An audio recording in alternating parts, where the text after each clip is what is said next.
En medio de un brote zombie, mi novia insistió en retrasar nuestra evacuación, todo por el bien de su cobarde e inútil amigo de la infancia, para que pudiera alcanzar el último helicóptero de rescate. Estábamos a menos de 200 metros de la zona segura, cuando Andrea me agarró del brazo y me obligó a detenerme. «Espera, Lucas, por favor», me suplicó con los ojos llenos de lágrimas, mientras las sirenas del helicóptero resonaban cada vez más fuerte sobre nosotros. «Mateo todavía no llega. No podemos dejarlo atrás». Detrás de nosotros, los gruñidos de los infectados se acercaban como una marea imparable, y yo sabía que cada segundo contaba. Pero Andrea no me soltaba, mirándome como si yo fuera el monstruo por querer subirnos a ese maldito helicóptero antes de que despegara sin nosotros. El piloto ya estaba gritando por el megáfono que cerrarían las puertas en 3 minutos. 3 minutos. Eso era todo lo que nos quedaba para subir o quedarnos atrapados en esta ciudad condenada. Pero Andrea sacudió la cabeza, cruzó los brazos y se plantó frente a mí como un muro humano. «No me voy sin él», declaró con una firmeza que me heló la sangre. A nuestro alrededor, las otras personas del grupo de supervivencia nos miraban con pánico y furia. Ramiro, nuestro líder de facto, me hizo señas desesperadas para que subiera de una vez. Pero yo no podía moverme, no mientras Andrea siguiera bloqueándome el paso, no mientras siguiera mirándome con esa mezcla de determinación y súplica que hacía que mi pecho se comprimiera. Los tres llevábamos juntos desde el primer día del apocalipsis zombie. Andrea y yo éramos pareja desde hacía 2 años antes del brote.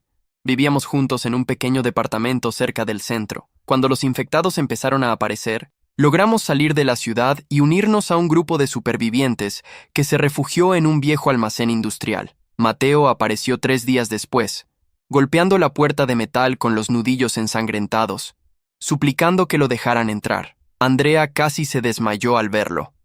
Era su mejor amigo de la infancia, el chico con el que creció en el mismo barrio. Compartió fiestas de cumpleaños y primeros días de escuela. Yo nunca lo había conocido bien antes del brote. Solo sabía que Andrea hablaba de él de vez en cuando, siempre con cariño, siempre con esa sonrisa nostálgica de quien recuerda tiempos mejores. Durante los primeros días, Mateo parecía agradecido. Comía en silencio, ayudaba a barricar las ventanas, nunca se quejaba cuando le tocaban los turnos de vigilancia nocturna. Pero conforme pasaron las semanas, empecé a notar algo que me incomodaba profundamente. Cada vez que había una decisión difícil que tomar, cada vez que el grupo tenía que arriesgarse para conseguir suministros o explorar una zona peligrosa, Mateo encontraba una excusa para quedarse atrás. Siempre tenía dolor de estómago, o un tobillo torcido, o decía que alguien tenía que quedarse vigilando el refugio. Y Andrea siempre lo defendía. «Está traumatizado», me decía en voz baja cuando yo le señalaba que Mateo nunca ponía el cuerpo. «Dale tiempo, Lucas. No todos procesamos el apocalipsis de la misma manera». Pero el tiempo pasó, y Mateo siguió siendo el mismo. Mientras el resto de nosotros arriesgábamos nuestras vidas para traer comida, agua y medicinas, él se quedaba en el refugio inventando razones para no salir. Ramiro empezó a llamarlo el bulto, y aunque Andrea se enojaba cada vez que escuchaba ese apodo, nadie en el grupo lo contradecía. Mateo era un peso muerto, un lastre que consumía recursos sin aportar nada, pero Andrea no lo veía así. Para ella, Mateo seguía siendo ese niño dulce que compartía sus dulces en el recreo y la defendía de los matones del colegio. No importaba cuántas veces lo viera esconderse cuando el peligro llegaba. No importaba cuántas veces lo viera comer más de lo que le correspondía mientras otros pasaban hambre. Para Andrea, Mateo era intocable. Y ahora, aquí estábamos. En medio de la última evacuación, con el último helicóptero de rescate esperándonos a menos de 200 metros, y Andrea se negaba a moverse porque Mateo todavía no llegaba. Sentí que algo dentro de mí se quebraba. «¡2 minutos!», gritó el piloto. Miré a Andrea, luego hacia la calle detrás de nosotros, donde una horda de infectados avanzaba arrastrando los pies, con los brazos extendidos y las mandíbulas abiertas en un hambre perpetua. No había señal de Mateo por ningún lado. «Andrea», le dije con la voz temblorosa por la rabia y el miedo, «si nos quedamos aquí, moriremos, los dos, y Mateo también, si es que todavía está vivo». Ella sacudió la cabeza, las lágrimas rodando por sus mejillas sucias. «No puedo dejarlo, Lucas. Es mi mejor amigo. Entonces algo hizo clic en mi cerebro. Algo frío y duro como el metal. Miré a Andrea. Realmente la miré. Y vi algo que había estado negando durante meses. Ella no solo estaba defendiendo a un amigo, estaba dispuesta a sacrificarnos a ambos por él. Estaba dispuesta a arriesgar nuestra supervivencia, nuestro futuro, todo lo que habíamos luchado por mantener vivo, solo porque Mateo no había llegado a tiempo. Y en ese momento supe, con una claridad brutal y devastadora, que Andrea nunca elegiría salvarme a mí si tuviera que elegir entre los dos. La última llamada del piloto resonó como un disparo. 1 minuto.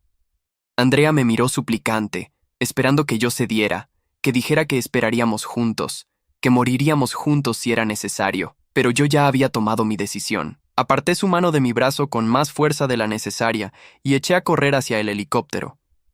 Escuché su grito detrás de mí, un alarido de traición y pánico que se mezcló con el rugido de las aspas giratorias. No me detuve. No miré atrás. Subí por la rampa mientras Ramiro me extendía la mano, y apenas crucé el umbral, las puertas empezaron a cerrarse. Andrea seguía gritando mi nombre, parada en medio de la calle, mientras los infectados se acercaban a menos de 50 metros. Vi cómo miraba hacia atrás, cómo sus ojos se abrían con horror al darse cuenta de lo cerca que estaban, y justo cuando pensé que finalmente correría hacia el helicóptero, apareció Mateo. Salió corriendo desde una calle lateral, agitando los brazos frenéticamente, gritando algo que no pude escuchar sobre el ruido de las aspas.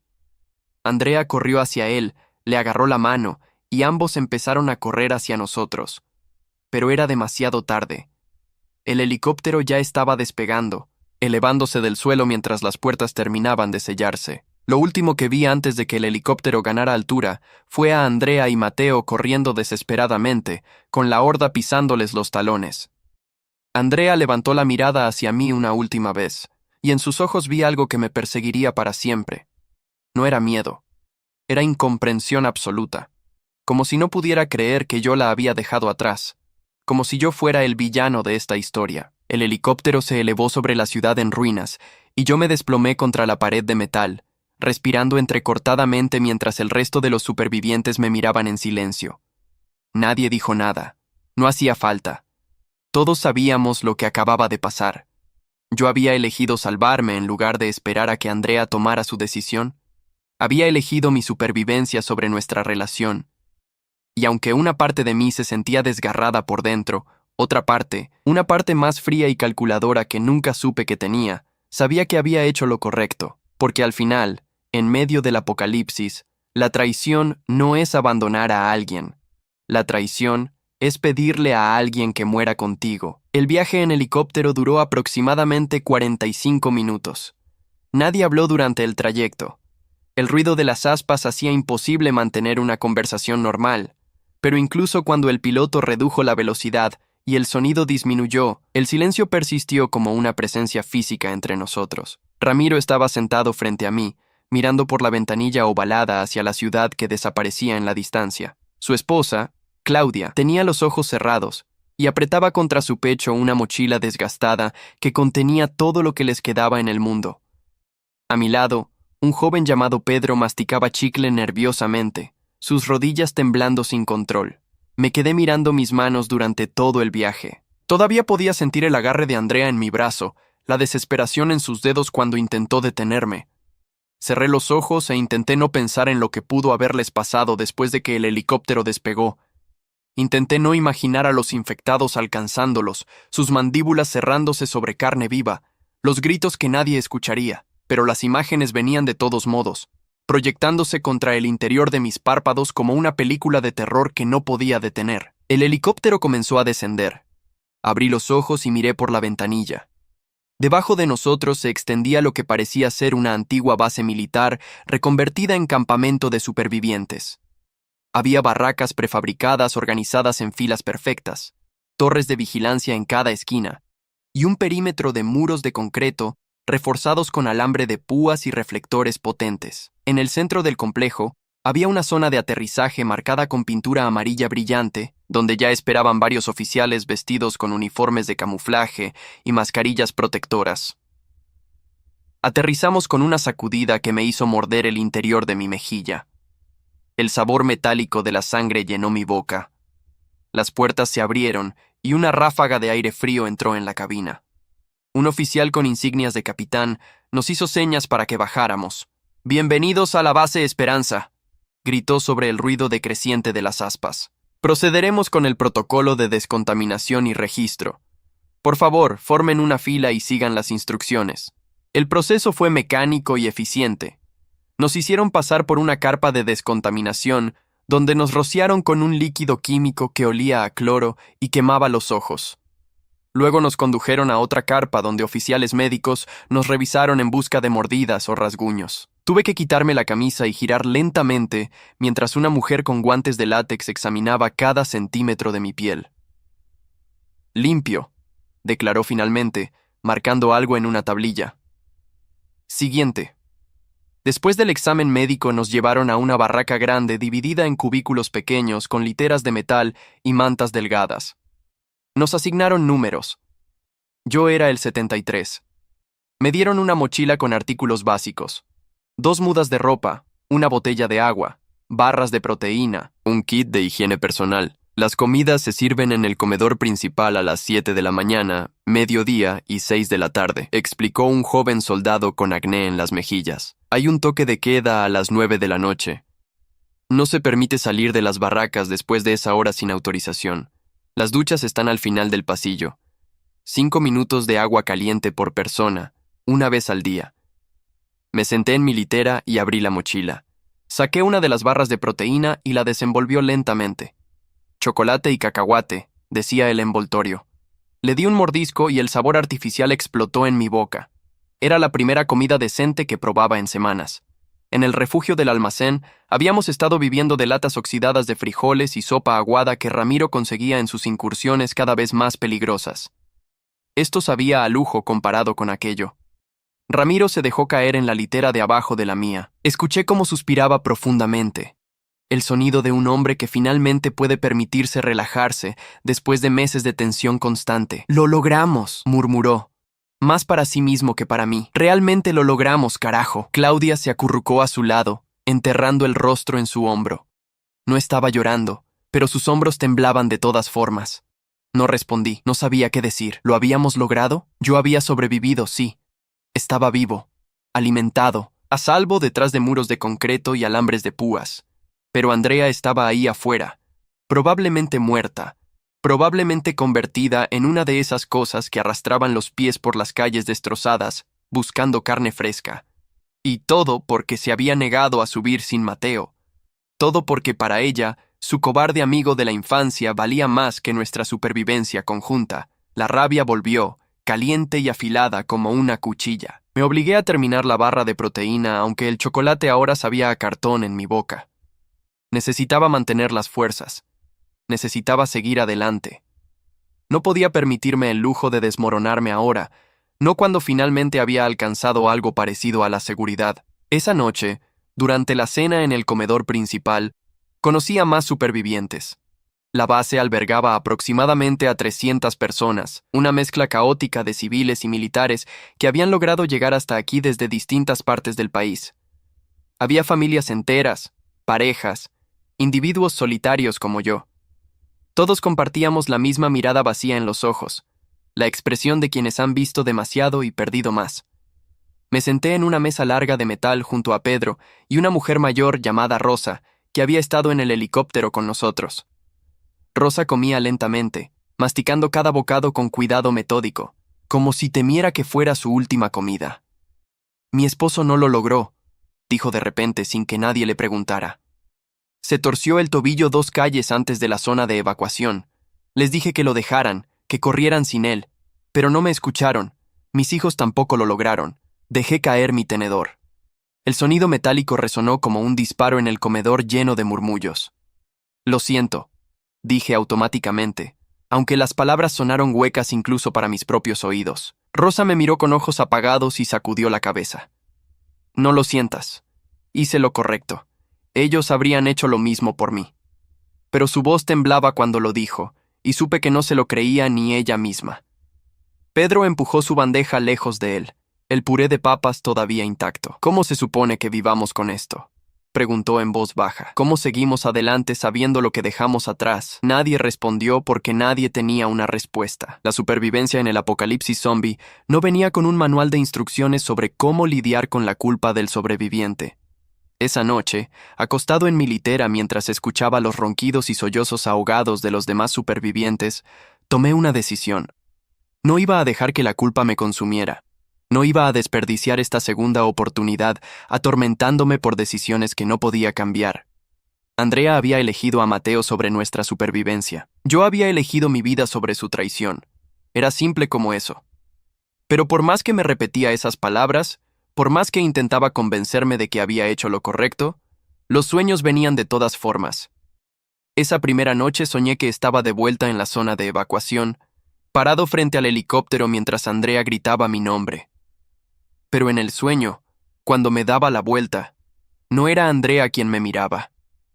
Era uno de los infectados, con su rostro pero con los ojos muertos y la boca abierta en un gruñido hambriento. Desperté empapado en sudor frío, el corazón martilleando contra las costillas. Los días en la base Esperanza seguían un ritmo monótono y reconfortante. Desayuno a las 7, trabajo asignado de 8 a mediodía, almuerzo, más trabajo hasta las 5, cena, tiempo libre hasta el toque de queda.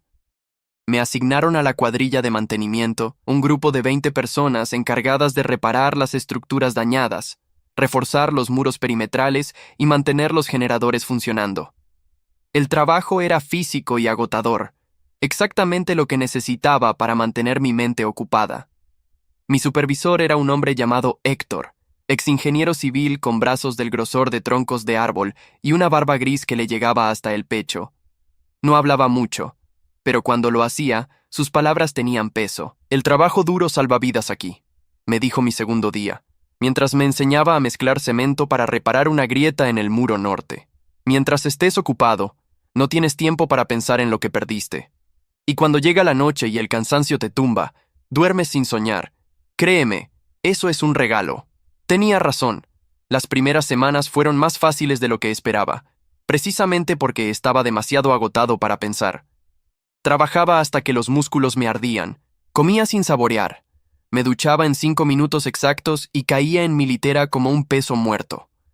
Los sueños seguían viniendo, pero cada vez eran menos frecuentes, menos vívidos. Fue en la tercera semana cuando todo cambió. Estaba trabajando en la torre de vigilancia reemplazando tablones podridos de madera, cuando escuché gritos desde la entrada principal. Dejé caer el martillo y corrí hacia el borde de la plataforma. Abajo, en la puerta reforzada de metal, los guardias estaban apuntando sus armas hacia algo que no podía ver desde mi ángulo. Otros supervivientes se habían reunido en el patio, formando un semicírculo cauteloso. Bajé por la escalera de metal tan rápido que casi me tuerzo el tobillo en el último escalón. Me abrí paso entre la multitud hasta que pude ver qué estaba causando la conmoción. Y entonces, mi mundo entero se detuvo. Frente a la puerta, cubiertos de suciedad y sangre seca, exhaustos hasta el punto del colapso, estaban Andrea y Mateo. Vivos. De alguna manera, inexplicablemente, estaban vivos. Andrea levantó la mirada y nuestros ojos se encontraron. Por un segundo que se sintió como una eternidad, ninguno de los dos se movió. Luego ella abrió la boca y pronunció mi nombre, pero no sonó como antes. Sonó como una acusación, como un juicio, como la primera palabra de una sentencia que yo tendría que cumplir. Los guardias bajaron sus armas cuando quedó claro que Andrea y Mateo no estaban infectados. El protocolo exigía que cualquier recién llegado pasara por cuarentena y exámenes médicos exhaustivos antes de ser admitidos en la población general. Los escoltaron hacia la carpa de descontaminación mientras yo me quedaba paralizado en medio del patio, incapaz de procesar lo que acababa de ver. Ramiro apareció a mi lado, su mano pesada cayendo sobre mi hombro. «Mierda», murmuró. Era todo lo que había que decir. Claudia estaba detrás de él, mordiéndose el labio inferior, sus ojos saltando entre la carpa de descontaminación y mi rostro pálido. «¿Cómo es posible?», susurré. Vimos la horda. Estaban a metros de ellos cuando despegamos. «La supervivencia hace cosas extrañas», respondió Ramiro, su voz áspera. «A veces la gente encuentra una manera cuando no debería haber ninguna». pero en su tono había algo más que asombro. Había preocupación, porque ambos sabíamos que la llegada de Andrea y Mateo no era solo una reunión emotiva. Era el comienzo de algo que ninguno de nosotros quería enfrentar. Esa noche no pude comer. Me senté en el comedor con una bandeja de comida intacta frente a mí, mirando la entrada cada 5 segundos como si Andrea fuera a aparecer en cualquier momento. Pero no lo hizo. El protocolo de cuarentena era estricto. Pasarían al menos 72 horas antes de que los dejaran salir, asumiendo que pasaran todos los exámenes médicos. 72 horas. 3 días para prepararme para el encuentro inevitable. 3 días para encontrar las palabras correctas, la explicación correcta, la justificación correcta para haberla dejado atrás.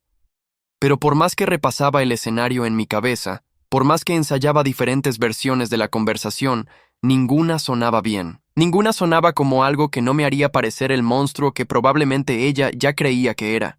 Pedro se sentó frente a mí, sus ojos cansados estudiando mi rostro. ¿Tu novia?, preguntó directamente.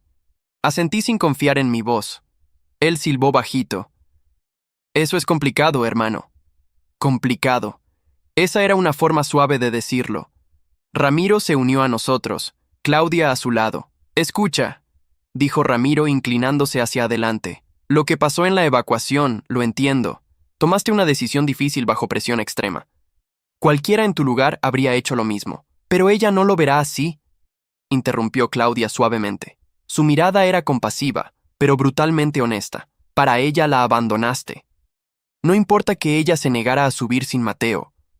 No importa que estuvieras tratando de salvarla salvándote a ti mismo. Solo verá que te fuiste cuando más te necesitaba. Sus palabras me golpearon como puñetazos, porque tenía razón, completamente, dolorosamente razón. Entonces, ¿qué se supone que haga?, pregunté, la frustración filtrándose en mi voz. ¿Disculparme? ¿Fingir que me arrepiento de haber sobrevivido? Ramiro sacudió la cabeza. No finjas nada. Sé honesto. Dile exactamente por qué hiciste lo que hiciste. Y luego acepta las consecuencias, sean cuales sean. Fácil de decir para alguien que no tuvo que dejar a su pareja atrás. Los 3 días de cuarentena pasaron en un borrón de ansiedad y trabajo frenético. Me ofrecí voluntario para turnos dobles en la cuadrilla de mantenimiento. Cualquier cosa para mantenerme ocupado. Cualquier cosa para evitar pensar en la conversación que se avecinaba. Héctor me miraba con preocupación, cada vez que me veía llegar antes del amanecer y quedarme hasta después del anochecer, pero no decía nada. Probablemente había visto suficientes personas lidiando con traumas del apocalipsis como para reconocer los signos. La noche del tercer día, justo después de la cena, un guardia se acercó a mi litera. Lucas Méndez, dijo formalmente. Andrea Reyes solicita verte. Han completado su cuarentena y están siendo integrados a la población general. Puedes reunirte con ella en la sala de reuniones B mañana a las 10 de la mañana, si aceptas. Mi estómago se retorció. Podía rechazar la reunión. Podía simplemente evitarla, perderse en la masa de 300 supervivientes, pretender que nunca nos conocimos. Pero eso sería cobardía, y si algo me había enseñado este apocalipsis zombie, era que la cobardía te mataba. Tal vez no inmediatamente, tal vez no físicamente, pero te mataba de todas formas, erosionando tu humanidad pieza por pieza hasta que no quedaba nada excepto un cascarón vacío. Acepto, respondí, mi voz más firme de lo que me sentía. Esa noche no dormí en absoluto. Me quedé acostado en mi litera mirando el techo de metal, trazando las líneas de las vigas oxidadas con los ojos, repasando 1000 versiones diferentes de lo que le diría. Perdón. Explicación. Justificación. Ninguna se sentía correcta. Cuando finalmente llegó el amanecer, me sentía como si hubiera corrido un maratón. Me duché, me afeité por primera vez en semanas, me puse la ropa más limpia que tenía, como si la presentación importara, como si pudiera vestirme para salir bien librado de esta confrontación. A las 10:05 llegué a la sala de reuniones B, un pequeño cuarto con una mesa de metal y 4 sillas plegables. Las paredes eran de concreto sin pintar y una sola bombilla colgaba del techo, proyectando sombras ásperas. Andrea ya estaba ahí, sentada con la espalda recta, las manos entrelazadas sobre la mesa. Se había duchado y cambiado de ropa también, pero aún así se veía demacrada, con ojeras profundas y el cabello corto que no recordaba que tuviera. Me senté frente a ella sin decir nada. El silencio se extendió entre nosotros como un abismo. Fue ella quien habló primero. «Te fuiste», dijo simplemente, sin gritarme, sin lágrimas, solo un hecho frío y duro colgado en el aire. Me dejaste morir. Tragué saliva, mi garganta repentinamente seca. Te negaste a subir al helicóptero. Te quedaste esperando a Mateo mientras los infectados se acercaban. Ibas a matarnos a ambos por él. Era mi mejor amigo, respondió Andrea, y finalmente escuché la emoción filtrándose en su voz. Rabia, dolor, traición. Crecimos juntos. No podía simplemente abandonarlo, pero sí podías abandonarme a mí. Exploté, la frustración que había estado conteniendo durante semanas finalmente escapando. ¿Sí podías sacrificarme por alguien que ni siquiera tuvo las agallas de llegar a tiempo? Mateo es un cobarde, Andrea. Siempre lo fue. Y tú estabas dispuesta a morir por él. Andrea se puso de pie bruscamente, la silla raspando ruidosamente contra el suelo de concreto. ¿Y tú qué eres, Lucas? ¿Qué clase de persona deja a su novia atrás para salvar su propio pellejo? Sus palabras me golpearon como látigos. ¿El tipo de persona que quiere vivir? Respondí, poniéndome de pie también. ¿El tipo de persona que entiende que en el apocalipsis zombie la lealtad mal dirigida te mata? Hice lo que tenía que hacer para sobrevivir. Y tú hiciste tu elección cuando te negaste a subir sin Mateo. Sobrevivimos de todos modos, dijo ella, su voz bajando a un susurro venenoso. Los dos lo logramos, sin ti, sin tu ayuda, sin tu maldita evacuación. Y ahí estaba, la verdadera puñalada. No solo habían sobrevivido a pesar de las probabilidades imposibles, habían sobrevivido para volver aquí y frotármelo en la cara, para demostrarme que mi decisión de dejarlos atrás había sido innecesaria. ¿Cómo?, pregunté. Necesitaba saberlo, necesitaba entender cómo habían superado lo imposible. Andrea se sentó lentamente, el fuego en sus ojos apagándose momentáneamente para dar paso a algo que parecía cansancio antiguo, del tipo que se mete en los huesos y nunca sale. Mateo, dijo finalmente. Resultó que cuando su vida realmente dependía de ello, cuando no había nadie más para salvarlo, encontró coraje que nunca supe que tenía, y entonces me contó la historia. Cómo después de que el helicóptero despegó, Mateo la agarró de la mano y corrieron hacia un callejón lateral justo cuando la horda los alcanzaba. Cómo él encontró una puerta de metal semiabierta que daba a un sótano olvidado. Cómo pasaron 2 días escondidos ahí, en oscuridad casi total, escuchando los gruñidos de los infectados arriba, mientras compartían una sola barra de granola que Mateo había guardado en su bolsillo. Cómo él fue quien finalmente tuvo el valor de salir a buscar agua cuando se estaban deshidratando. Cómo la protegió durante el viaje de 3 semanas hasta la base Esperanza, siempre vigilante, siempre alerta, transformado por la necesidad en el héroe que siempre debió haber sido. Escuché en silencio, sintiendo cómo cada palabra afilaba el cuchillo de la culpa en mi estómago. Porque había juzgado mal a Mateo, o al menos había juzgado lo que era capaz de ser cuando realmente importaba, y Andrea lo había visto. Había presenciado su transformación, su redención, y yo me había ido. Salí de la sala de reuniones sintiéndome como si me hubieran golpeado con un bate de béisbol. Caminé sin rumbo por el complejo, mis pies llevándome automáticamente hacia el muro perimetral, donde pasaba la mayoría de mis turnos de trabajo. El aire frío de la tarde me mordía la cara, pero apenas lo sentía. Las palabras de Andrea seguían rebotando en mi cabeza como balas perdidas. Mateo había cambiado. El cobarde que conocí en el refugio, el hombre que siempre tenía una excusa para no arriesgarse, se había transformado en el héroe que salvó a Andrea cuando yo la abandoné. La ironía era tan amarga que casi podía saborearla. Me senté en un banco de madera cerca de la torre de vigilancia norte, enterrando el rostro entre las manos. ¿Había cometido un error? ¿Debería haberme quedado? Pero incluso mientras me hacía esas preguntas, sabía que la respuesta no cambiaba nada. En ese momento, con los infectados acercándose y el helicóptero a punto de despegar, tomé la decisión que creí correcta. No podía haberlo sabido. No podía haber predicho que Mateo encontraría su valentía justo cuando más se necesitaba. Te ves como si hubieras visto un fantasma. La voz de Héctor me sacó de mis pensamientos. Mi supervisor se sentó a mi lado con un gruñido, sus rodillas crujiendo. Llevaba una botella de agua medio vacía que me ofreció sin decir nada. Tomé un trago largo, el líquido tibio raspando mi garganta seca. Algo así, respondí finalmente. Mi ex novia acaba de llegar. La dejé atrás durante la evacuación. Pensé que estaba muerta. Héctor silbó bajito. Y supongo que ella no tomó muy bien el reencuentro. Solté una risa sin humor. Digamos que no estamos planeando una reconciliación romántica. Pasamos varios minutos en silencio, observando a los guardias hacer su ronda en las torres de vigilancia. Finalmente, Héctor habló de nuevo. Yo dejé atrás a mi hermano, dijo sin mirarme. Durante los primeros días del brote, vivíamos juntos en un apartamento en el 10º piso. Cuando los infectados entraron al edificio, corrimos hacia el techo. Había un helicóptero de noticias que estaba evacuando personas. Pero solo quedaba espacio para uno más. Se detuvo, sus manos apretándose en puños sobre sus rodillas. Mi hermano me empujó hacia el helicóptero. Me obligó a subir. Dijo que él encontraría otra salida, que nos veríamos pronto. Fue la última vez que lo vi. Miré a Héctor. Realmente lo miré por primera vez. Las arrugas profundas alrededor de sus ojos, la forma en que sus hombros se encorvaban ligeramente como si cargara un peso invisible. Lo siento, dije. Y esta vez las palabras no sonaron huecas. Él sacudió la cabeza. No lo sientas. Él tomó su decisión. Yo tomé la mía cuando acepté subirme. La supervivencia en el apocalipsis zombie no es sobre quién tiene el corazón más noble o quién hace el sacrificio más heroico. Es sobre tomar decisiones imposibles en segundos y luego vivir con ellas.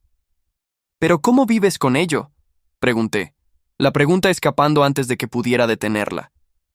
¿Cómo despiertas cada día sabiendo que sobreviviste mientras otros murieron? Héctor me miró directamente a los ojos, su mirada penetrante, honrando su memoria haciendo que mi supervivencia valga algo. Trabajo duro, ayudo a otros, construyo cosas que duran. No puedo traer de vuelta a mi hermano, pero puedo asegurarme de que no morí con él en espíritu. Sus palabras se quedaron conmigo mucho después de que se fue. Regresé a mi barraca esa noche con algo parecido a un propósito renovado. No podía cambiar lo que había pasado. No podía hacer que Andrea me perdonara. Pero podía seguir adelante. Podía hacer que mi supervivencia significara algo. Los días siguientes fueron extraños y tensos. Andrea y Mateo fueron integrados a la población general, asignados a trabajos y alojamiento. Inevitablemente nuestros caminos se cruzaban. La base Esperanza no era lo suficientemente grande para evitarse completamente. La primera vez que vi a Mateo fue en el comedor, 3 días después de mi conversación con Andrea. Estaba sentado en una mesa con otros supervivientes nuevos, riendo por algo que alguien había dicho. Se veía diferente. Más delgado, sí, con músculos definidos en los brazos que no tenía antes. Pero era algo más, la forma en que sostenía su postura, la confianza en sus movimientos. El cambio era innegable. Nuestras miradas se encontraron a través del comedor. Por un momento, ninguno de los dos se movió. Luego Mateo asintió ligeramente, un reconocimiento frío y formal, antes de volver a su conversación. No había hostilidad en el gesto, pero tampoco había calidez. Éramos extraños ahora, unidos solo por la mujer que ambos habíamos conocido en diferentes versiones de ella misma. Ramiro notó el intercambio. «Esto se va a poner complicado», murmuró mientras empujaba puré de papas por su plato. 3 personas que comparten historia en un espacio cerrado. He visto cómo termina esto antes. Claudia le dio un codazo en las costillas.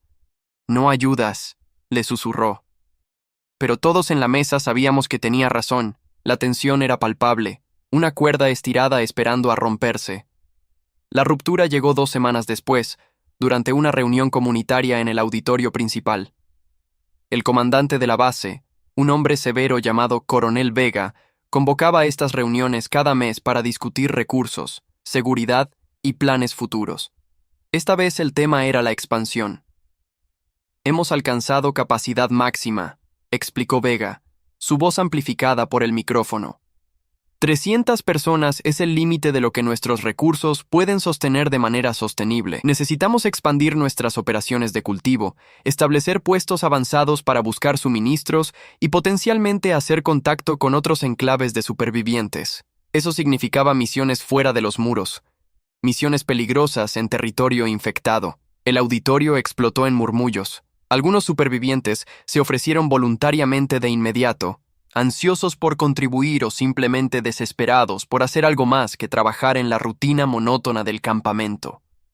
Otros se encogieron en sus asientos, el miedo visible en sus rostros. Necesitamos 20 voluntarios para la primera expedición, continuó Vega. Partirán en 4 días.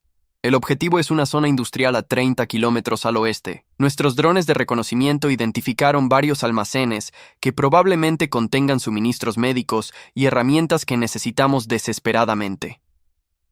Miré alrededor del auditorio. Ramiro ya tenía la mano levantada, su expresión decidida. Claudia lo miraba con resignación, como si supiera que no tenía sentido intentar detenerlo. Pedro también levantó la mano, aunque sus dedos temblaban visiblemente.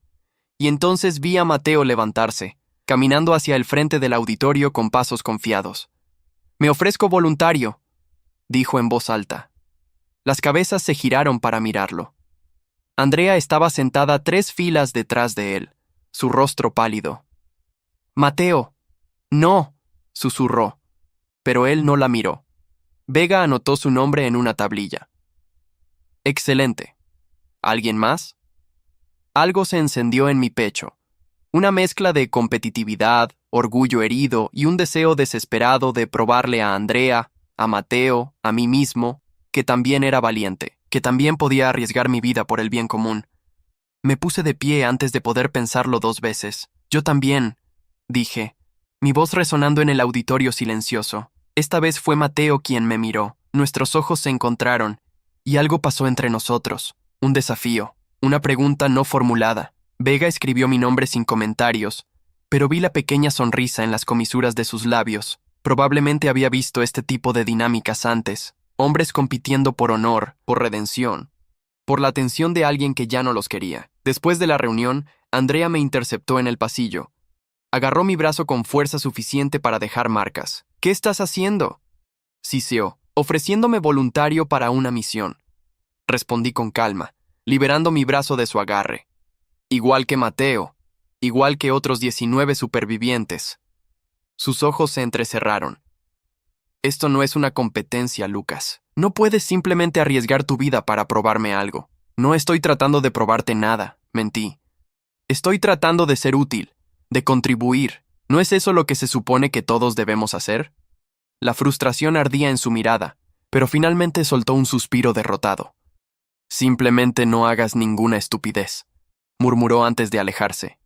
La observé irse, notando cómo sus hombros se encorvaban ligeramente, cómo sus pasos eran más lentos que antes. Ella también estaba cansada.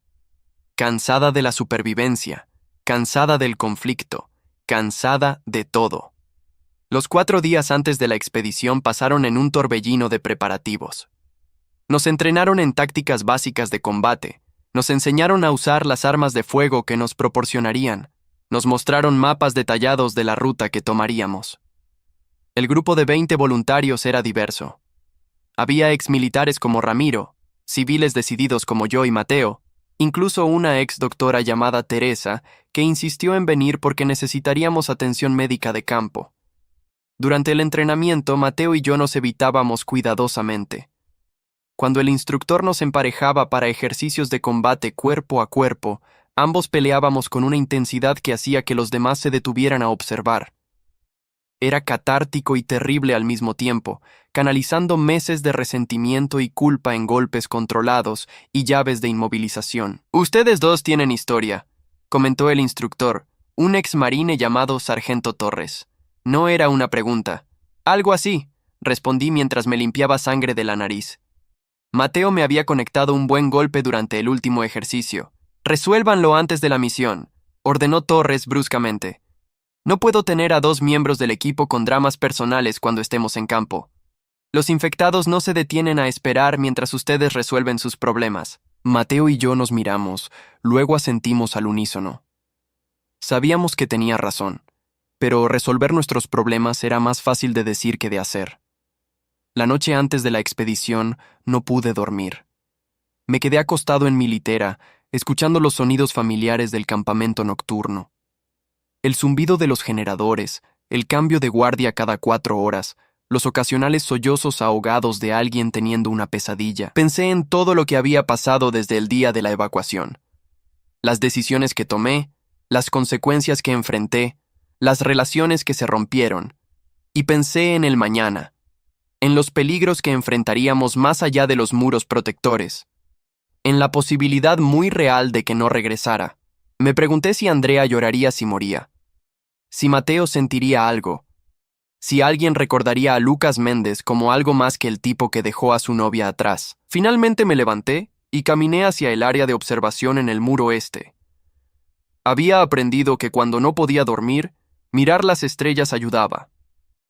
Te recordaba que el mundo era más grande que tu dolor, más antiguo que tu trauma. Las estrellas habían visto el surgimiento y la caída de civilizaciones enteras. El apocalipsis zombie era solo otro capítulo en la larga historia de la humanidad luchando por sobrevivir. No puedes dormir tampoco. La voz de Mateo me sobresaltó. Se acercó desde las sombras, su silueta recortada contra el cielo nocturno. Llevaba una chaqueta gruesa y sus manos estaban metidas en los bolsillos. No, respondí cautelosamente. Demasiadas cosas en la mente. Se paró junto a mí, ambos mirando hacia la oscuridad más allá de los muros. Durante varios minutos, ninguno habló. Sé lo que piensas de mí, dijo finalmente Mateo. Crees que soy un cobarde, que fui un lastre para el grupo. Y tenías razón. Me giré para mirarlo, sorprendido por la admisión. En el refugio estaba paralizado, continuó, su voz baja pero firme. Cada vez que tenía que salir, cada vez que tenía que enfrentar peligro me congelaba. El miedo me consumía, y dejé que otros arriesgaran sus vidas mientras yo me escondía detrás de excusas. ¿Qué cambió?, pregunté, genuinamente curioso.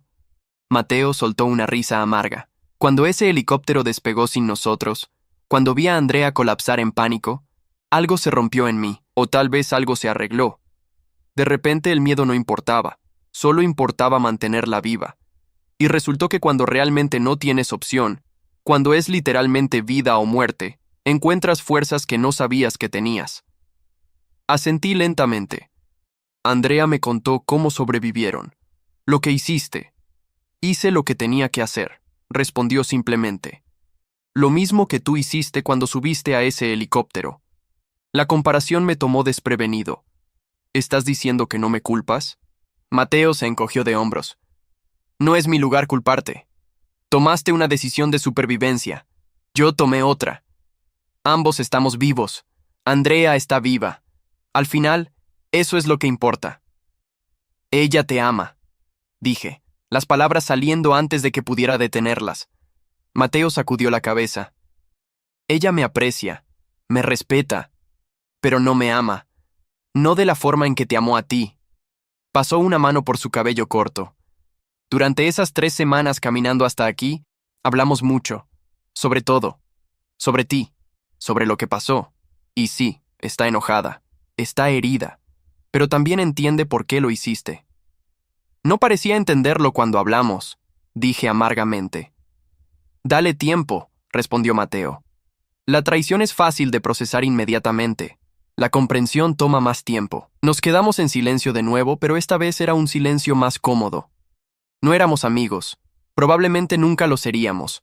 Pero tal vez podíamos ser aliados, compañeros de supervivencia en un mundo que no dejaba espacio para lujos como el rencor prolongado. Mañana, dijo Mateo finalmente, cuando estemos ahí afuera, necesito saber que cubrirás mi espalda, sin importar lo que haya pasado entre nosotros. Lo miré a los ojos, buscando signos de duda o resentimiento.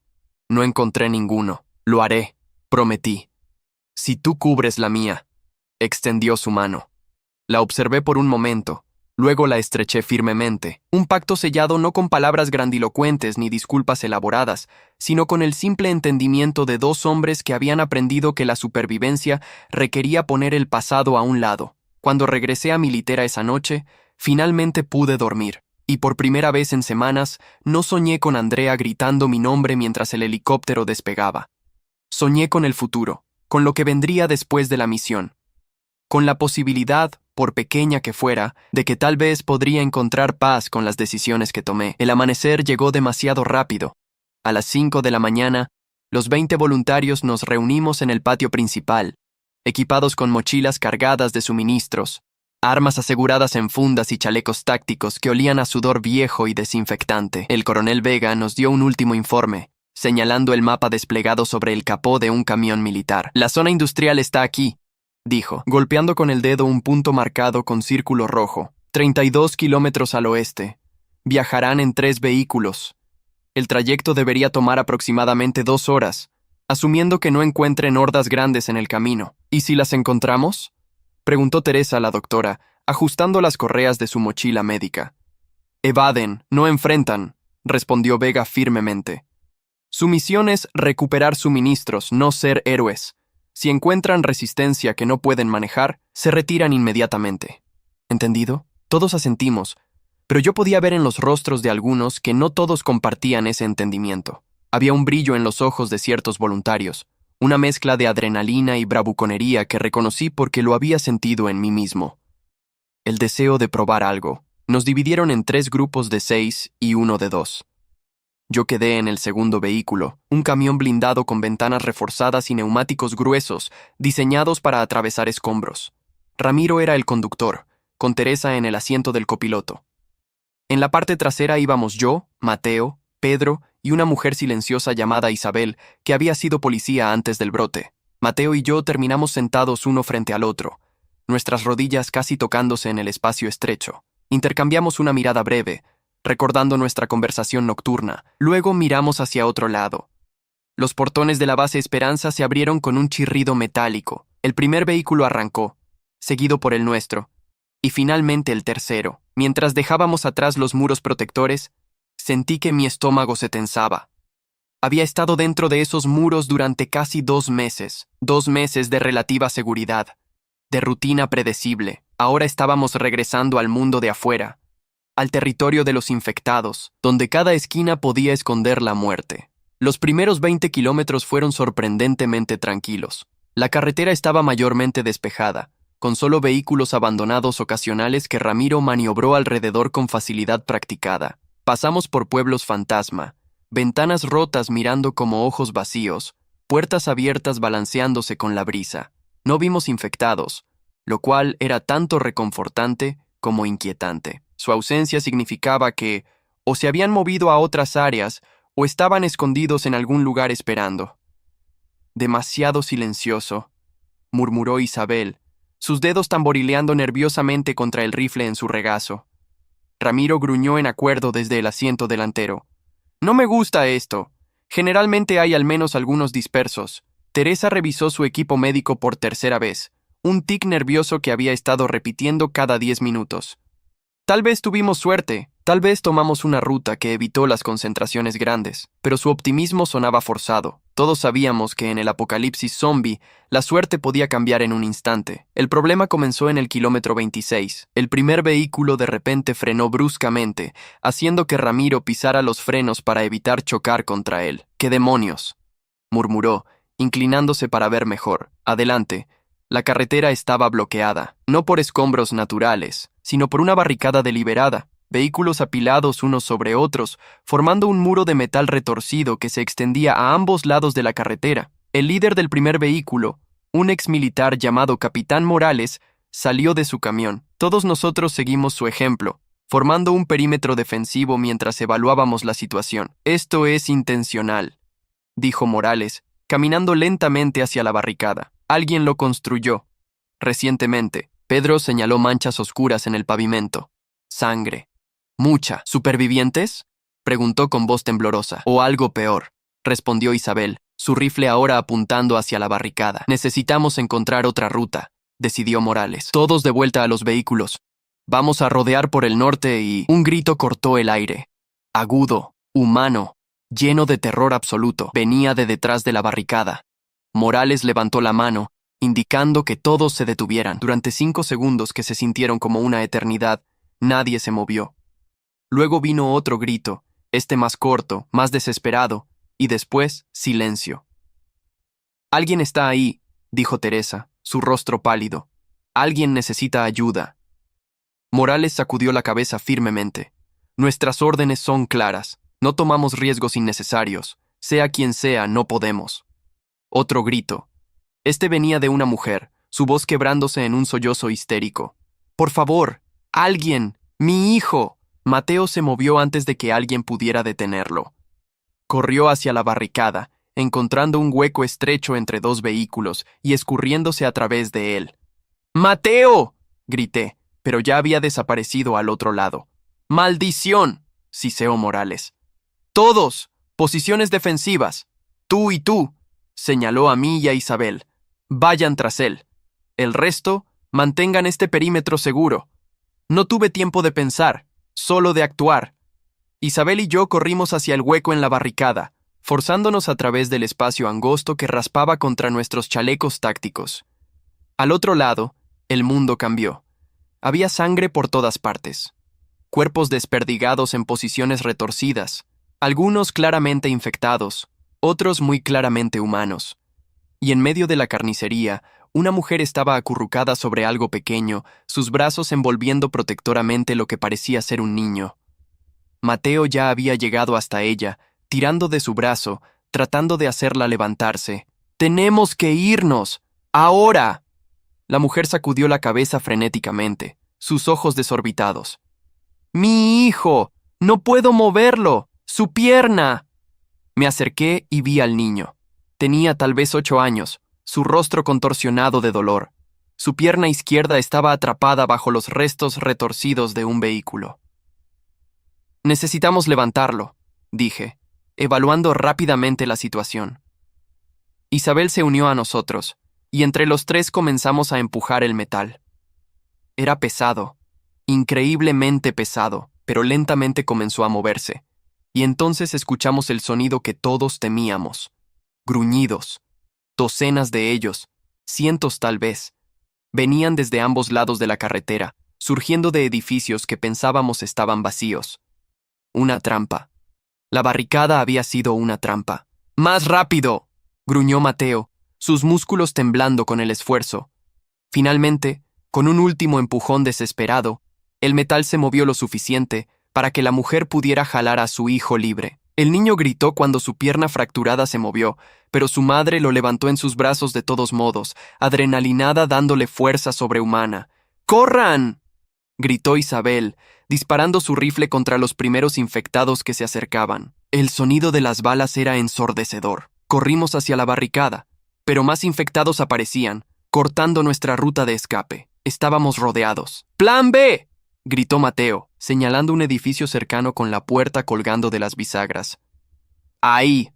No había otra opción. Corrimos hacia el edificio, Isabel cubriendo nuestra retirada con ráfagas de rifle. Llegamos a la puerta justo cuando los infectados estaban a metros de distancia. Mateo prácticamente lanzó a la mujer y al niño adentro. Yo seguí, luego Isabel, y finalmente Mateo se lanzó tras nosotros. Cerró la puerta de metal de un golpe justo cuando las primeras manos infectadas chocaban contra ella. Busqué algo para bloquearla y encontré una viga pesada de madera. Entre Mateo y yo, la empujamos contra la puerta, asegurándola temporalmente. Pero los golpes continuaban, cada vez más fuertes, más frenéticos. El metal comenzó a doblarse. «No aguantará», jadeé, tratando de recuperar el aliento. Isabel recargó su rifle con manos temblorosas. «Necesitamos otra salida. Ya». El edificio era un viejo almacén, lleno de estantes oxidados y cajas podridas. La mujer estaba en una esquina, meciendo a su hijo que sollozaba en voz baja. «Gracias», susurró, lágrimas marcando surcos limpios en su rostro sucio. «Gracias por salvarnos». Pero no había tiempo para agradecimientos. Exploré rápidamente el espacio, buscando ventanas, puertas traseras, cualquier cosa. Mateo me siguió, nuestros movimientos sincronizados por pura necesidad. «Ahí», señaló hacia una escalera de metal que conducía a un segundo piso. «Tal vez haya una salida arriba». Subimos, nuestras botas resonando en los escalones de metal. El segundo piso era un espacio abierto con ventanas rotas que daban a un callejón trasero, y más importante, había una escalera de incendios. «¡Aquí!», grité hacia abajo. Isabel ayudó a la mujer a subir las escaleras, el niño aún en sus brazos. Abajo, la puerta principal finalmente cedió. El sonido de metal retorciéndose fue seguido por gruñidos hambrientos y el ruido de cientos de pies arrastrándose entrando al edificio. «¡Muévanse!», rugió Mateo. Salimos por la ventana hacia la escalera de incendios. El metal viejo crujió amenazadoramente bajo nuestro peso combinado, pero aguantó. Descendimos lo más rápido que pudimos sin caernos, el niño llorando dolorosamente cada vez que su pierna se movía. Abajo, el callejón estaba sorprendentemente vacío. ¿Dónde están?, susurró Isabel, su rifle barriendo las sombras. No lo sé, respondí, pero aprovechemos mientras podamos. Corrimos por el callejón, la mujer cargando a su hijo, todos nosotros mirando constantemente sobre nuestros hombros. Podíamos escuchar la horda en el edificio detrás de nosotros, sus gruñidos resonando en el espacio cerrado. Pero no salían al callejón. Era como si estuvieran contentos de quedarse dentro, alimentándose de algo. No quería pensar en qué.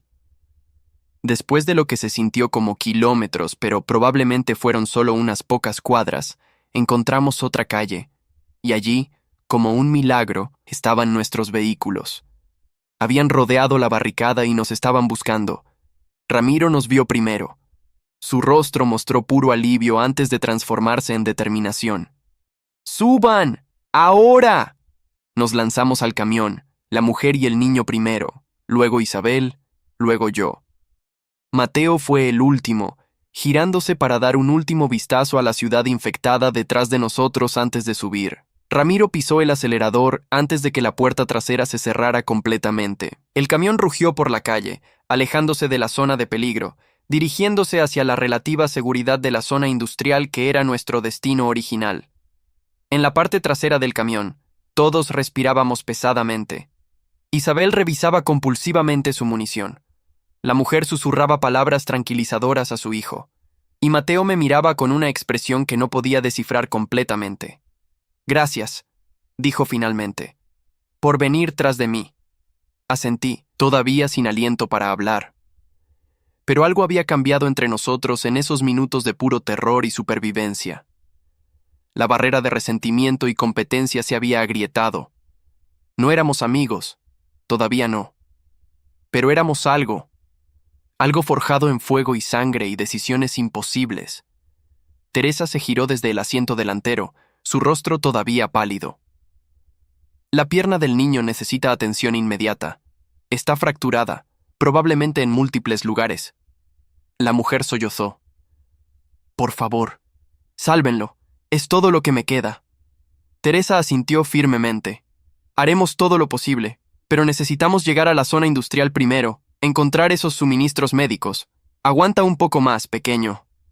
El niño, a pesar de su dolor, asintió con valentía. Y mientras el camión avanzaba a toda velocidad por las calles devastadas, rodeando hordas dispersas y evitando escombros, me di cuenta de algo fundamental. La supervivencia en el apocalipsis zombie no se trataba solo de tomar decisiones egoístas para mantenerse vivo. A veces se trataba de arriesgarse por extraños, de elegir la humanidad sobre la seguridad, de encontrar razones para seguir siendo humano cuando el mundo te daba todas las excusas para convertirte en monstruo. Miré a Mateo, quien estaba vendando un corte en el brazo de Isabel con eficiencia practicada. Este era el hombre que Andrea había elegido defender, el hombre por quien se arriesgó a quedarse atrás. Y por primera vez entendí realmente por qué. No era el Mateo cobarde del refugio, era la versión transformada, templada por la necesidad y el amor de proteger a alguien más que a sí mismo. Tal vez Andrea había visto ese potencial todo el tiempo. Tal vez por eso se negó a abandonarlo, incluso cuando yo le supliqué que subiera a ese helicóptero. No porque fuera tonta o irracional, sino porque reconoció algo en él que yo no pude ver hasta ahora. El camión hizo un giro brusco, y todos nos agarramos de lo que pudimos para no salir volando. «¡Ya casi llegamos!», gritó Ramiro desde adelante. «La zona industrial está justo adelante». Y ahí estaba, emergiendo de la bruma de la tarde. Edificios industriales masivos, sus estructuras de metal y concreto todavía intactas, a pesar de meses de abandono. Prometían suministros, refugio temporal, respuestas, pero mientras nos acercábamos, vi algo que hizo que mi estómago se retorciera. Movimiento, mucho movimiento. No solo infectados dispersos, sino una horda masiva, cientos, tal vez miles, vagando entre los edificios como un mar de carne muerta. «¡Mierda!», murmuró Mateo a mi lado, vocalizando exactamente lo que todos pensábamos. Esta misión acababa de volverse mucho, mucho más complicada.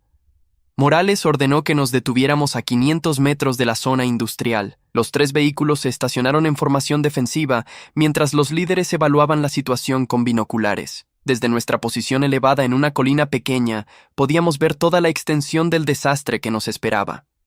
La horda no solo era grande, era inmensa. Miles de infectados vagaban entre los edificios, moviéndose en patrones impredecibles, agrupándose y dispersándose como un organismo vivo y horrible. No hay forma de entrar ahí, dijo Morales bajando los binoculares, su mandíbula apretada. Tendríamos que enfrentar a cientos solo para llegar al primer almacén. Es suicida. Teresa señaló un edificio más pequeño en el borde del complejo industrial. ¿Qué hay de ese? Está más aislado. Menos infectados en esa área. Morales estudió el edificio a través de los binoculares. Es un centro de distribución médica, perfecto para lo que necesitamos. Pero todavía hay al menos 50 infectados entre nosotros y él. 50 es manejable, intervino Ramiro. Si usamos distracción, creamos ruido en un punto, atraemos a la mayoría de la horda hacia allá, y un grupo pequeño entra rápido, toma lo que puede y sale antes de que se den cuenta. Morales consideró la propuesta. Arriesgado, pero factible. Miró a nuestro grupo. Necesito 6 voluntarios para el equipo de entrada. Tienen que ser rápidos, silenciosos y capaces de cargar peso. ¿Quién está dentro? Mi mano se levantó automáticamente. Mateo hizo lo mismo simultáneamente. Nuestras miradas se cruzaron brevemente. Isabel, Ramiro, Pedro y otro voluntario llamado Carlos también se ofrecieron. Bien, dijo Morales. Ustedes 6 entran, el resto creamos la distracción. Ramiro, tú conduces el camión de entrada. Tienen 15 minutos máximo. Si no están fuera para entonces, asumimos que están comprometidos y nos retiramos. 15 minutos, 900 segundos para entrar, cargar suministros y salir. No era mucho tiempo, pero tendría que ser suficiente. Pasamos los siguientes 20 minutos preparándonos. Morales y su equipo colocaron explosivos improvisados en barriles de combustible al lado opuesto del complejo industrial. Cuando los detonaran, la explosión atraería a la horda hacia allá, despejando temporalmente nuestra ruta de entrada. Revisé mi equipo 3 veces. Rifle con 2 cargadores de repuesto, cuchillo de combate en el cinturón, mochila vacía lista para llenarse con suministros médicos. Mateo estaba haciendo lo mismo a mi lado, sus movimientos eficientes y practicados. Como en los viejos tiempos, dijo de repente sin mirarme. Me tomó un segundo darme cuenta de que estaba siendo irónico. En el refugio del almacén, nunca habíamos salido juntos en misiones de recolección. Él siempre se quedaba atrás. Excepto que en los viejos tiempos, uno de nosotros tenía excusas creativas para no ir.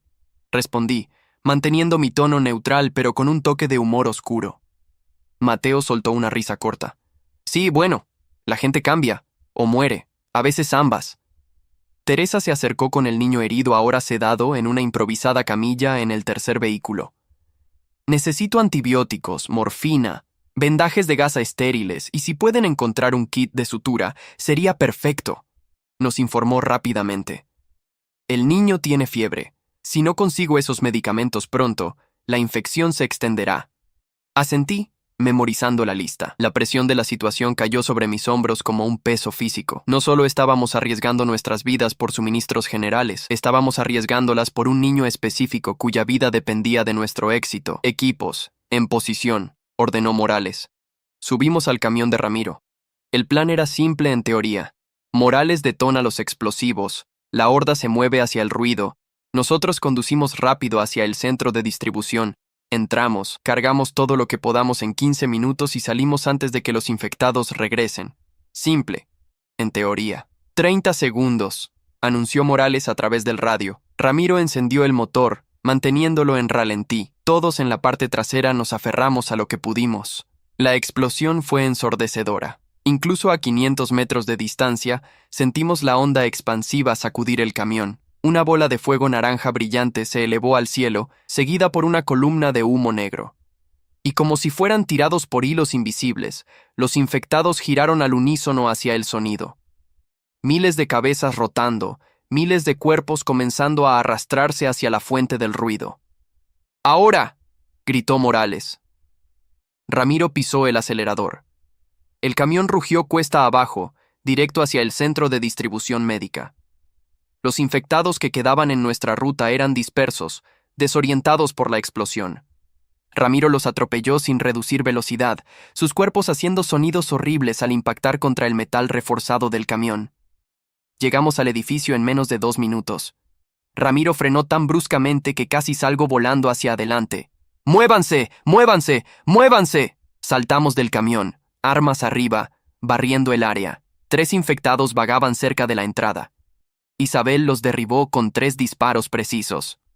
El sonido de las balas resonó en el aire frío de la tarde. «Silenciosamente, carajo», siseó Ramiro, pero ya era tarde. Los disparos atraerían atención. Solo esperábamos que la distracción de Morales fuera lo suficientemente fuerte para mantener a la horda principal ocupada. La puerta del centro de distribución estaba cerrada, pero la cerradura estaba oxidada. Carlos, el último miembro de nuestro equipo que resultó ser cerrajero antes del apocalipsis, trabajó en ella con herramientas improvisadas. 30 segundos, murmuró mientras manipulaba el mecanismo. Yo miraba nerviosamente hacia atrás, hacia donde la columna de humo todavía se elevaba. Podía ver la masa oscura de la horda moviéndose hacia ella como un río de muerte. Pero algunos, los más cercanos a nosotros, habían escuchado los disparos de Isabel y comenzaban a girar en nuestra dirección. «Carlos», dijo Mateo con urgencia. Lo sé», respondió Carlos, sudor goteando por su frente a pesar del frío. Entonces, con un clic satisfactorio, la cerradura cedió. «¡Adentro!». Entramos en tropel al edificio oscuro. Ramiro fue el último, cerrando la puerta detrás de él y bloqueándola con una barra de metal que encontró apoyada contra la pared.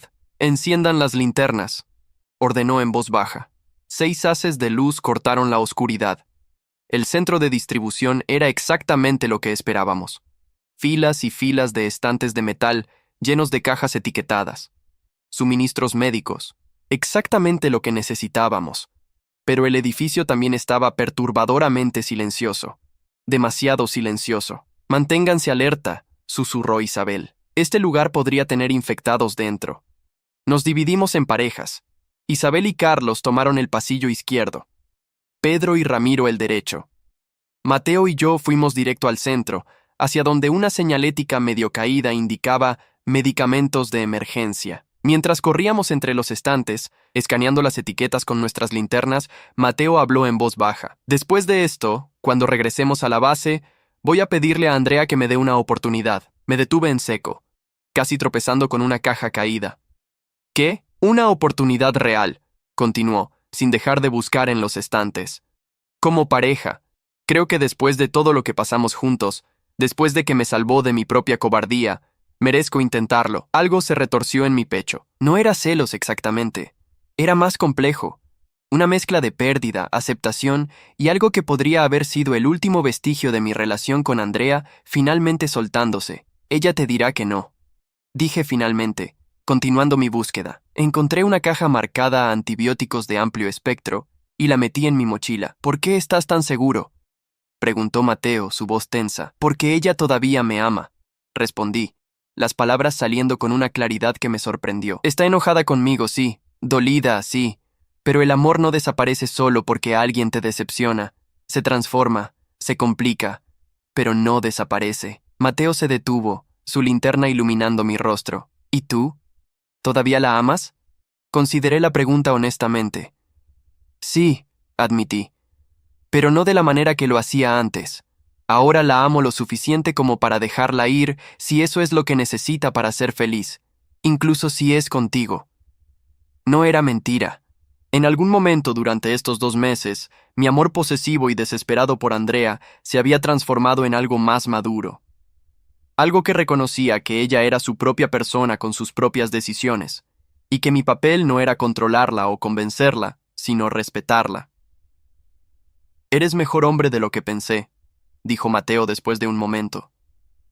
«No», respondí, encontrando morfina y metiéndola en mi mochila. «Solo soy un hombre cansado de pelear batallas que no puedo ganar». Un grito atravesó el edificio.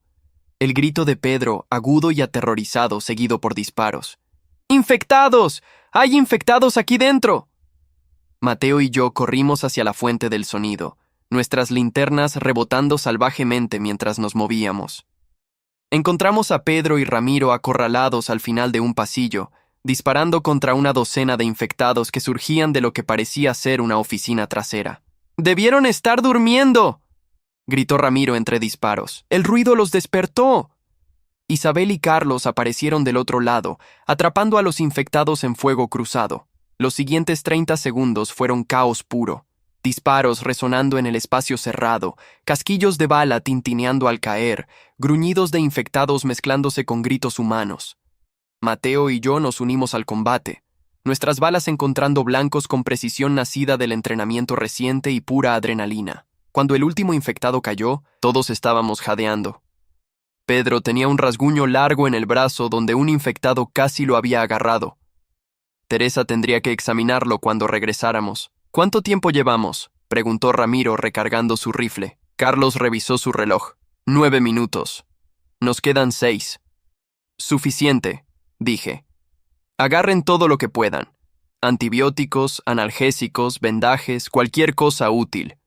Muévanse. Los siguientes 5 minutos fueron un borrón frenético de actividad. Vaciamos estantes enteros en nuestras mochilas, agarrando cajas sin siquiera leer las etiquetas completamente. Si decía médico o farmacéutico, entraba en la mochila. Cuando nuestras mochilas estuvieron llenas hasta reventar, cargamos cajas adicionales en nuestros brazos. ¡60 segundos!, advirtió Carlos. ¡Todos afuera! Corrimos hacia la salida, nuestras cargas haciéndonos torpes, pero ninguno dispuesto a dejar nada atrás. Ramiro llegó primero a la puerta, quitó la barra de metal y la empujó abierta. Y se encontró cara a cara con 50 infectados que habían escuchado los disparos y rodeado el edificio. ¡Mierda!, susurró, retrocediendo. Los infectados rugieron al verlo. Una ola de muerte hambrienta que se movía hacia nosotros. ¡Plan C!, gritó Ramiro. «No teníamos un plan C», respondió Pedro, su voz escalando hacia el pánico. «Ahora sí, corran y disparen». No había otra opción. Salimos en tropel del edificio, disparando mientras corríamos. Los infectados caían, pero más venían para reemplazarlos. El camión estaba a 20 metros, luego 15, luego 10. Isabel tropezó, una caja de suministros cayendo de sus brazos. Mateo se giró sin pensar, agarrándola del brazo y jalándola hacia arriba. Ese segundo de retraso fue suficiente para que 2 infectados se acercaran peligrosamente. Yo los derribé con 2 disparos, mis últimas balas. «¡Sigue moviendo!». Llegamos al camión. Ramiro estaba ya en el asiento del conductor, el motor rugiendo. Lanzamos nuestras cargas a la parte trasera y saltamos tras ellas. Carlos fue el último, un infectado agarrando su pierna justo cuando intentaba subir. Mateo le disparó en la cabeza, salpicando sangre negra sobre el metal del camión. «Todos adentro», confirmó Ramiro y pisó el acelerador. El camión se alejó tan rápido que la puerta trasera golpeó violentamente, casi tirando a Pedro. Mateo la agarró y la aseguró mientras el vehículo aceleraba por la calle, infectados corriendo torpemente detrás de nosotros, pero perdiéndose rápidamente en la distancia. Llegamos al punto de encuentro en 3 minutos. Los otros 2 vehículos ya estaban ahí, los equipos de distracción luciendo cansados pero ilesos. Morales corrió hacia nuestro camión cuando nos detuvimos. «¿Lo lograron?», preguntó urgentemente. En respuesta, abrimos nuestras mochilas, mostrando el tesoro de suministros médicos. Una sonrisa real, la primera que había visto en su rostro, apareció. «Excelente trabajo. Todos excelente trabajo. Ahora larguémonos de aquí antes de que esa horda decida que somos más interesantes que el fuego». El viaje de regreso a la base Esperanza fue más rápido que la ida. Ramiro conocía ahora las rutas seguras, los lugares donde evitar. Llegamos justo cuando el sol comenzaba a ponerse, bañando el complejo en luz dorada. Teresa inmediatamente tomó los suministros médicos y corrió hacia donde el niño herido esperaba. El resto de nosotros fuimos sometidos a protocolos de descontaminación y examinados en busca de mordidas o rasguños. El rasguño de Pedro en el brazo resultó ser superficial, causado por metal oxidado y no dientes infectados. Todos recibimos luz verde. Cuando finalmente regresé a mi barraca, me dejé caer en mi litera completamente agotado. Cada músculo dolía. Tenía moretones en lugares que no sabía que podía tener moretones. Pero estaba vivo. Todos nosotros estábamos vivos. Y habíamos traído suministros que salvarían vidas. «Lo hiciste bien hoy», dijo Ramiro desde su litera. Ambos lo hicieron. agregó, mirando hacia donde Mateo acababa de entrar en la barraca. Mateo asintió en agradecimiento. Luego me miró. Pasó algo entre nosotros. Un entendimiento silencioso. Habíamos entrado a esa misión como rivales forzados a cooperar. Salimos como algo diferente. No amigos exactamente, pero compañeros que habían cubierto las espaldas del otro cuando importaba. Esa noche no pude dormir a pesar del agotamiento. Seguía reviviendo momentos de la misión. La explosión, los infectados. El momento en que Mateo salvó a Isabel. El momento en que yo salvé a Mateo. Y su declaración sobre pedirle a Andrea una oportunidad. Finalmente me levanté y caminé hacia el área de observación. Me estaba convirtiendo en un hábito nocturno, este retiro a la quietud del muro perimetral. Y como si el universo conspirara, Andrea estaba ahí, parada exactamente donde yo había estado tantas noches antes, mirando las estrellas. «Hola», dije suavemente para no asustarla. Se giró, sorpresa cruzando su rostro antes de transformarse en algo más cauteloso. «Lucas, escuché sobre la misión, que fue exitosa». «Lo fue», confirmé, acercándome pero manteniendo distancia respetuosa. «Trajimos suficientes suministros médicos para meses. El niño va a estar bien». «Teresa me contó cómo Mateo salvó a esa familia», dijo Andrea, una nota de orgullo en su voz. «Cómo corrió hacia el peligro sin dudar. Lo hizo», admití. «Fue valiente, heroico incluso». Andrea me miró con algo que podría haber sido gratitud. «Gracias por protegerlo. Teresa también me dijo que tú lo cubriste varias veces». Nos quedamos en silencio por un momento, la brisa fría de la noche moviendo su cabello. Finalmente, hablé. «Mateo va a pedirte que le des una oportunidad, como pareja». Sus ojos se ampliaron. «¿Te lo dijo?» «Sí», respondí, «y creo que deberías considerar seriamente decir que sí». Andrea sacudió la cabeza confundida. «¿Por qué dirías eso? ¿No quieres?» «¿Qué quiero?», la interrumpí gentilmente. «Quiero que vuelvas conmigo». Hace 2 meses habría dicho que sí sin dudar. Habría peleado por ti, habría rogado, habría hecho cualquier cosa. Me acerqué un paso, pero ese Lucas murió en la zona de evacuación. El que subió a ese helicóptero es alguien diferente. «¿Quién eres ahora entonces?», preguntó Andrea, su voz apenas un susurro. «Alguien que entiende que el amor real no es aferrarse desesperadamente a alguien», respondí. «Es quererlos lo suficiente como para desear su felicidad, incluso si eso significa que no es contigo. Y creo que Mateo puede hacerte feliz. Creo que te merece». Se convirtió en el hombre que tú siempre supiste que podía ser. Lágrimas brillaron en los ojos de Andrea. «¿Y tú? ¿Serás feliz?». Sonreí, y para mi sorpresa, fue genuino. «Estoy aprendiendo a hacerlo. Estoy aprendiendo que la supervivencia no es solo sobre mantenerse vivo. Es sobre encontrar razones para vivir y construir algo que valga la pena en medio de las ruinas». Andrea cerró la distancia entre nosotros y me abrazó. No fue un abrazo romántico, fue un abrazo de despedida, de perdón. De 2 personas que se amaron profundamente, reconociendo que sus caminos se habían separado. «Gracias», susurró contra mi hombro, «por todo, por dejarme ir, por protegerlo, por ser mejor de lo que tenías que ser». «Sé feliz, Andrea», respondí, abrazándola de vuelta, con Mateo o sin él.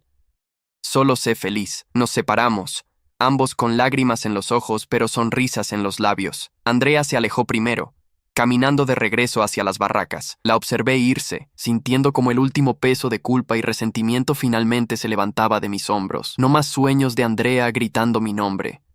No más torturarme con qué hubiera pasado si, solo aceptación. Y en la aceptación, finalmente, paz. 3 meses pasaron. El invierno llegó a la base Esperanza, trayendo temperaturas bajo cero y nieve que cubría el complejo como una manta blanca. Los suministros que trajimos de la zona industrial mantuvieron a la comunidad saludable durante los meses más duros. El niño que salvamos, cuyo nombre descubrí que era Daniel, se recuperó completamente. Su madre, Elena, se integró al equipo médico trabajando junto a Teresa. Mateo y Andrea comenzaron una relación formal aproximadamente un mes después de nuestra conversación en el muro perimetral. Los veía a veces en el comedor, sentados juntos, sus cabezas inclinadas en conversación íntima. Andrea se reía de formas que no la había visto reír en años. Mateo la miraba como si fuera lo más precioso en este mundo devastado. Y yo me alegraba por ellos, genuinamente, sin la punzada de celos que esperaba sentir. Ramiro y Claudia decidieron intentar tener un bebé, A pesar del apocalipsis zombie, el mundo no se va a reconstruir solo, dijo Ramiro una noche mientras compartíamos turnos de vigilancia. Alguien tiene que empezar a traer nueva vida a este desastre. Claudia quedó embarazada en febrero. El anuncio trajo esperanza renovada a la base. Un bebé, nueva vida, un símbolo de que la humanidad continuaría a pesar de todo. Yo me volví más cercano a Héctor, mi supervisor en la cuadrilla de mantenimiento. Resultó que tenía una hija aproximadamente de mi edad que no logró llegar a ningún refugio durante los primeros días del brote. Hablábamos sobre ella a veces durante los descansos de trabajo. No para sentir lástima, sino para mantenerla viva de la única forma que podíamos ahora, a través de los recuerdos. «Te habría gustado», me dijo una vez mientras reparábamos una grieta en el muro norte. Era terca como una mula, inteligente como un látigo. Probablemente habría sobrevivido, sí. Su voz se quebró. No terminó la frase. No hacía falta. Estoy seguro de que era increíble, respondí simplemente. Héctor asintió, limpiándose los ojos con el dorso de su mano sucia. Lo era. Lo era. Formamos una familia extraña en la base Esperanza. 300 almas rotas intentando reconstruirse mutuamente. No todos lo lograban. Hubo suicidios. 3 en esos 3 meses. Personas que simplemente no podían soportar el peso de todo lo que habían perdido. Pero la mayoría persistíamos. Nos aferrábamos a pequeñas rutinas y alegrías. El comedor servía pastel una vez al mes para celebrar los cumpleaños de todos los nacidos ese mes.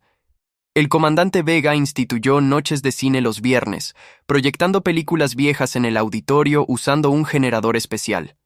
Pequeños recordatorios de que todavía éramos humanos. En marzo, llegó otro grupo de supervivientes a la base. 22 personas que habían caminado desde un refugio colapsado a 200 kilómetros al sur.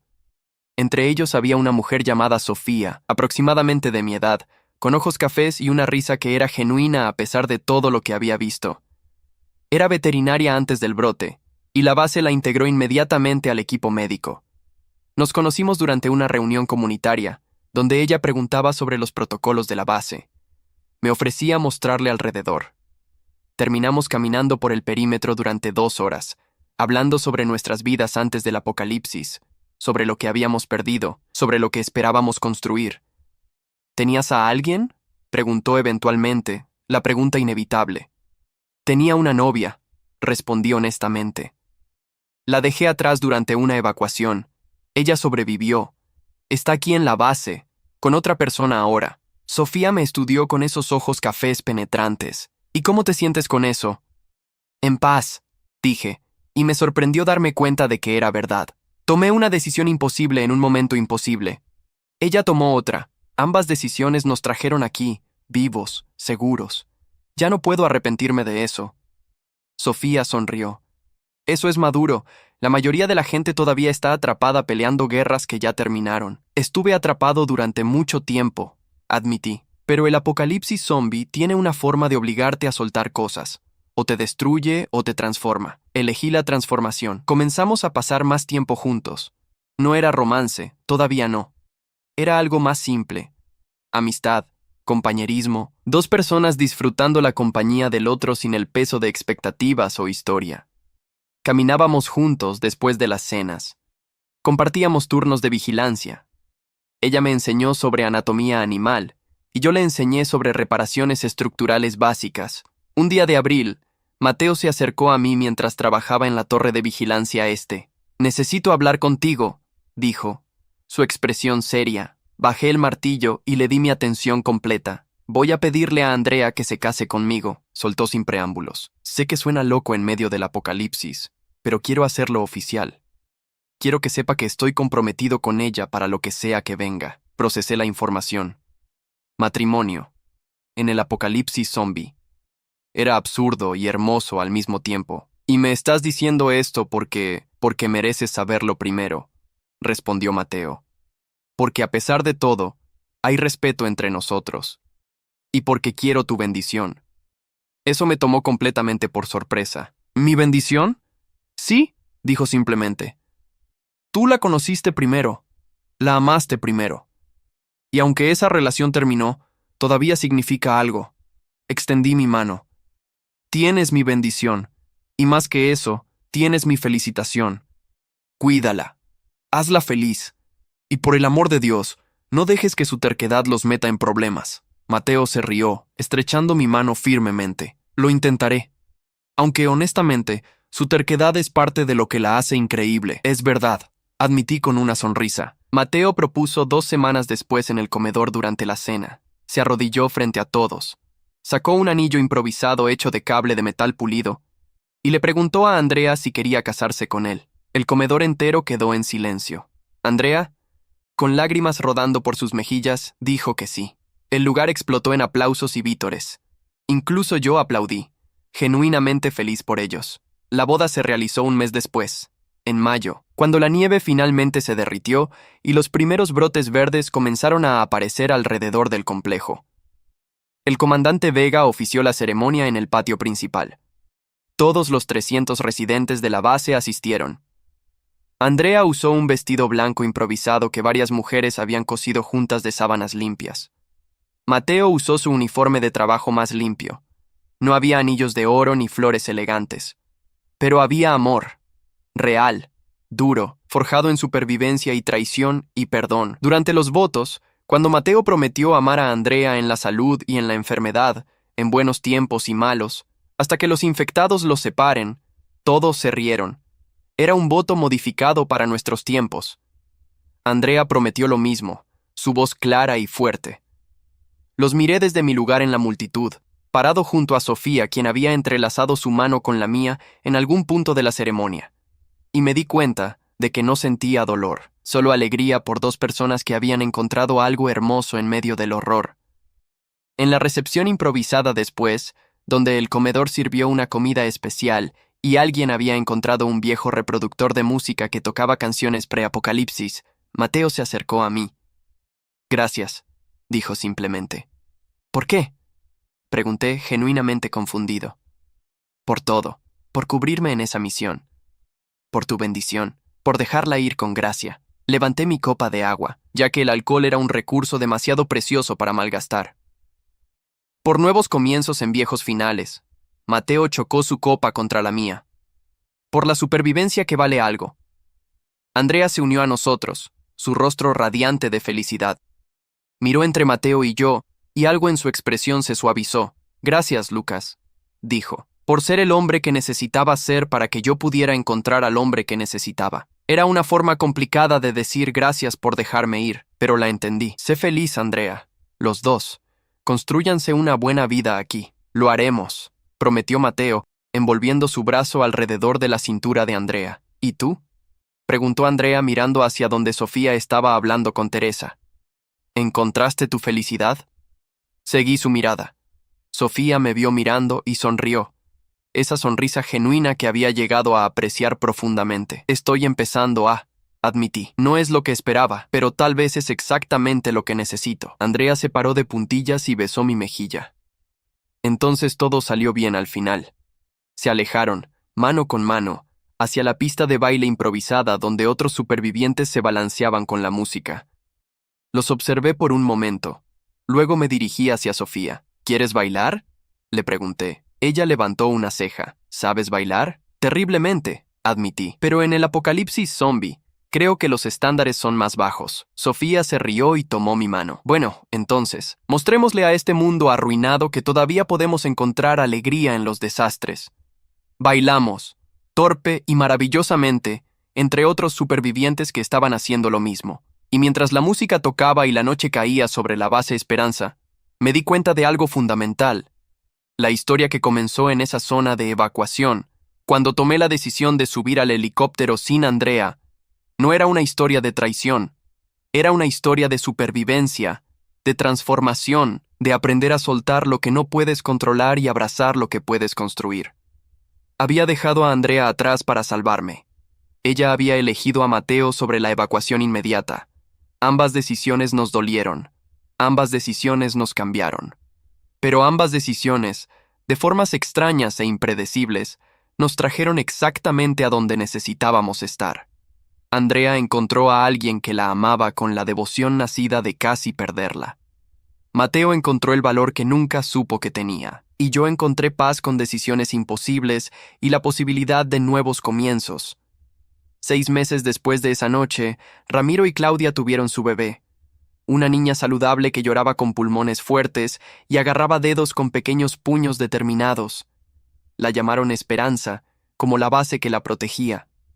Cuando la sostuve por primera vez, este pequeño peso cálido en mis brazos, miré sus ojos cerrados y su rostro arrugado, y supe con absoluta certeza que habíamos hecho lo correcto, todos nosotros.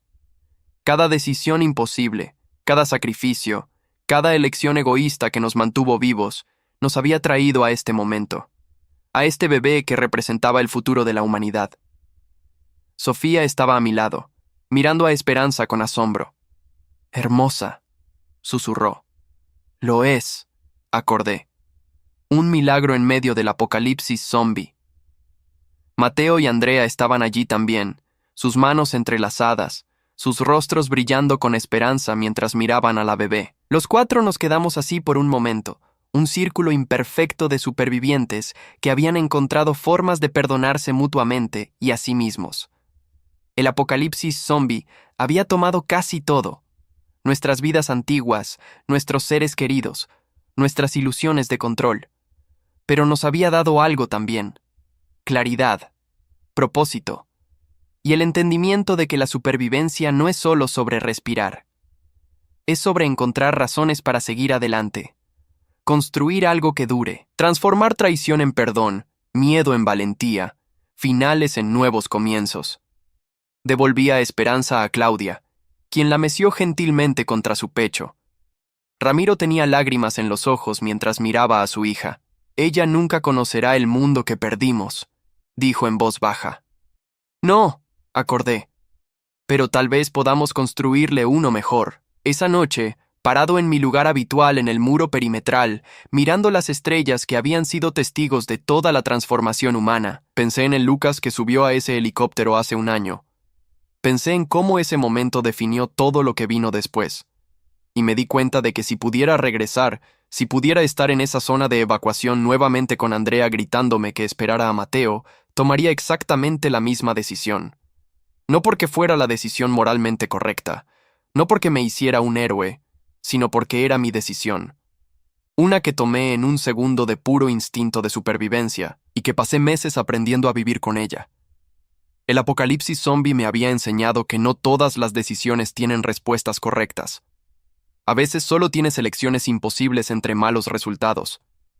Y la marca de un hombre no es siempre elegir correctamente, sino vivir con las consecuencias de sus elecciones con dignidad y aprender a construir algo significativo de las cenizas. «¿En qué piensas?». La voz de Sofía me sacó de mis pensamientos.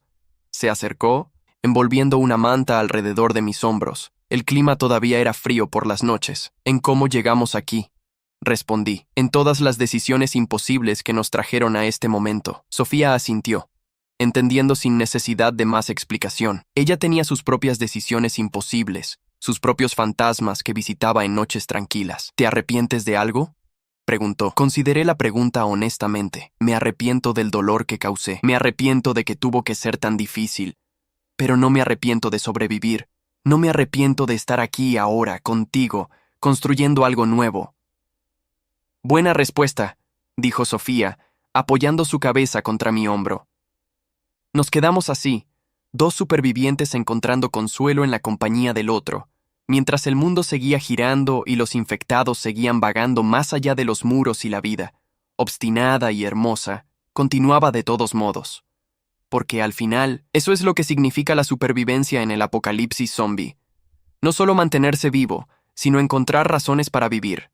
Y yo había encontrado las mías. En la base Esperanza. En el trabajo duro que construía cosas que duraban. En las amistades forjadas en fuego. En la posibilidad de amor que no cargaba el peso del pasado.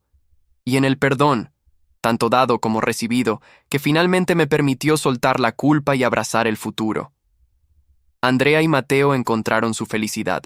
Yo encontré la mía. Y en algún lugar entre traición y perdón, evacuación y regreso, decisiones imposibles y consecuencias vividas, todos nosotros aprendimos la lección más importante del apocalipsis. La supervivencia que vale algo es aquella que honra tanto a los muertos como a los vivos y construye puentes donde otros solo ven cenizas.